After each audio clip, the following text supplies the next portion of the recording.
So hierdie is die 351 Combine enkelry mieliedorsmasjien of harvester.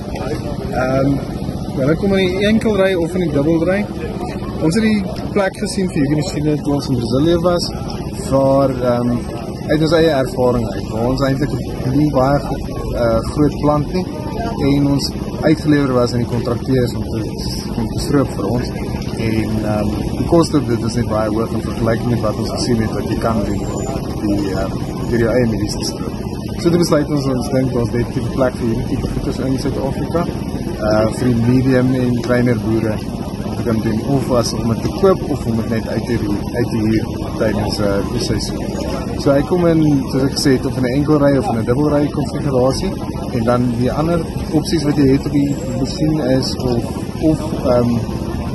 om dit vir die afsakken, kan jy of in 50 kg sakke afsak, of in 1 ton sakke, of hy kan kom met 'n bak, met 'n avervaar wat dan uit die bak uit aan in jou wa en tap wat dan langs jou ry.